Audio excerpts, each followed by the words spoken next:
Bonham, Texas, January 9th, 2025.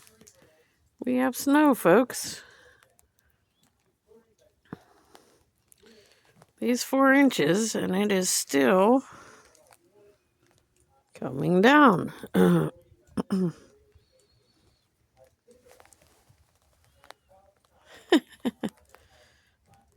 According to the weatherman, it hasn't snowed like this in 13 years.